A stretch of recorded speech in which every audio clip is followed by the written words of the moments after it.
ક્યારેય વિચાર્યું છે કે પાણી તો કેવું ફટાફટ વહી જાય છે, પણ મધને રેડો તો એ જાણે ચાલવા જ નથી માગતું. આ બધો ખેલ છે એક જ પ્રોપર્ટીનો, અને આજે આપણે એના જ ઊંડાણમાં ઉતરવાના છીએ. ચાલો સમજીએ વિસ્કોસિટી પાછળનું સાયન્સ. ચાલો એકદમ સિમ્પલ વસ્તુની કલ્પના કરીએ જે આપણે રોજ કરીએ છીએ.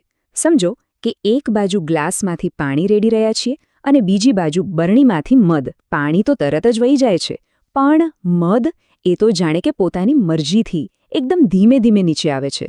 તો સવાલ એ જ છે કે આવું કેમ? આ બે લિક્વિડ્સ વચ્ચે આટલો બધો ફરક શા માટે? આ વસ્તુ આપણે રોજ જોઈએ છીએ, પણ એની પાછળનું જે કારણ છે ને એ ખરેખર ખૂબ જ ઇન્ટરેસ્ટિંગ છે. આ જે ફરક છે ને એનું મૂળ છે એમની પ્રોપર્ટીઝમાં. અહીંયા જુઓ, મધ કેવું છે? જાડું, ચીકણું, એ વહેવા સામે જાણે કે લડાઈ કરે છે, એનો પ્રતિકાર કરે છે. અને પાણી એ તો એકદમ પાતળું, ફટાફટ વહી જાય, કોઈ જાતનો પ્રતિકાર જ નહીં.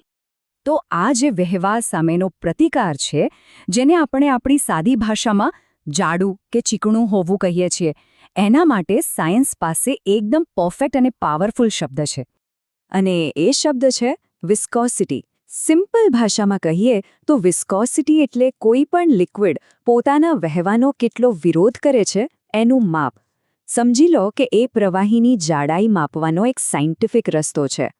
અને આનો નિયમ એકદમ સીધો સાદો છે. જે લિક્વિડની વિસ્કોસિટી હાઈ એનો ફ્લો સ્લો, અને જેની વિસ્કોસિટી લો એનો ફ્લો ફાસ્ટ. આપણું મધ અને પાણીનું ઉદાહરણ આના માટે એકદમ બેસ્ટ છે. ઓકે, તો આપણને એ તો ખબર પડી ગઈ કે વિસ્કોસિટી શું છે, પણ હવે સવાલ એ થાય કે કોઈ લિક્વિડની વિસ્કોસિટી નક્કી કઈ રીતે થાય છે?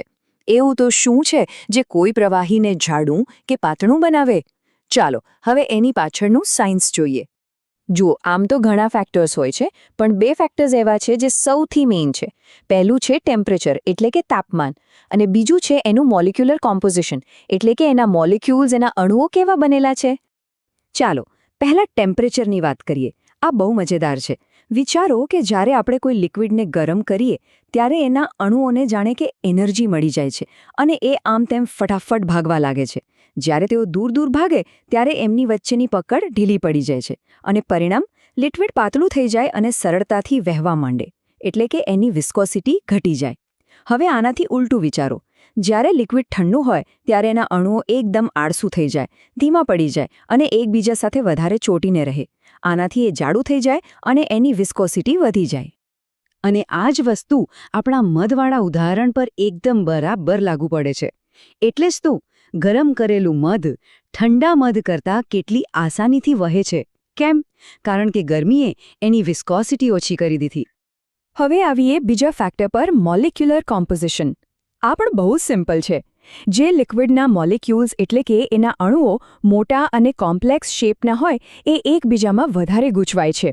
જ્યારે એ વહેવાનો પ્રયત્ન કરે ત્યારે આ મોટા અણુઓ એકબીજા સાથે વધારે ઘસાય છે. આનાથી વિસ્કોસિટી વધી જાય છે. મોટર ઓઇલ આનું એકદમ સારું ઉદાહરણ છે. અને એની સામે પાણીના મોલિક્યુલ્સ કેવા છે? નાના અને સિમ્પલ. એટલે જ એ એકબીજા પરથી આસાનીથી સરકી જાય છે અને પાણીની વિસ્કોસિટી ઓછી હોય છે. ચાલો હવે આપણે વિસ્કોસિટી પાછળનું સાયન્સ તો સમજી ગયા, તો હવે થોડી મજા કરીએ. આપણે રોજબરોજ જે લિક્વિડ્સ વાપરીએ છીએ એનું એક નાનકડું રેન્કિંગ કરીએ. કોણ કેટલું ફાસ્ટ વહે છે એના આધારે. તો આ રહી આપણી લિસ્ટ. સૌથી નીચે છે પાણી, જેની વિસ્કોસિટી એકદમ ઓછી છે. એનાથી ઉપર આવે છે મોટર ઓઇલ, જે દેખીતી રીતે જ પાણી કરતાં ઘણું જાડું છે, એટલે એની વિસ્કોસિટી મીડિયમ કહેવાય. પછી આવે છે આપણો ફેવરેટ મધ. એની વિસ્કોસિટી હાઈ છે. અને લિસ્ટમાં ટોપ પર છે મોલેસીસ એટલે કે ગોળની રબ. એ તો એટલું જાડું અને ધીમું વહે છે કે એની વિસ્કોસિટી વેરી હાઈ કેટેગરીમાં આવે છે. તો આ બધી વાતનો સાર શું? આ ફ્લો, આ પ્રવાહ આટલો બધો ઇમ્પોર્ટન્ટ કેમ છે? ચાલો આખી વાતને એકદમ ટૂંકમાં સમજી લઈએ. તો યાદ રાખવા જેવી મુખ્ય વાતો કઈ? પહેલું, વિસ્કોસિટી એટલે લિક્વિડની ચીકાશ અથવા એના વહેવા સામેનું અવરોધ. બીજું, ગરમ કરવાથી લિક્વિડની વિસ્કોસિટી ઘટે છે.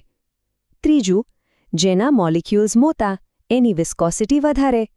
અને આ એક જ સિમ્પલ કોન્સેપ્ટ આપણા કિચનમાં ટપકતા મધથી લઈને નદીઓમાં વહેતા પાણી સુધી બધું જ સમજાવે છે.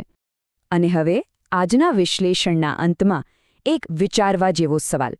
ખાલી કલ્પના કરો કે જો દુનિયાના સૌથી ઇમ્પોર્ટન્ટ લિક્વિડ્સ જેમ કે પાણી કે આપણા શરીરમાં વહેતું લોહી જો એ અચાનક પોતાની વિસ્કોસિટી બદલી નાખે તો શું થાય? આ એક નાનકડી પ્રોપર્ટી આપણા આખા વિશ્વને કેવી રીતે ચલાવે છે એ વિચારવું જ કેટલું અમેઝિંગ છે. જો તમને સાયન્સના આવા જ ઊંડા વિશ્લેષણ ગમતા હોય તો અમારી ચેનલને લાઇક, શેર અને સબસ્ક્રાઇબ કરવાનું બિલકુલ ના ભૂલતા. આપણે ફરી મળીશું.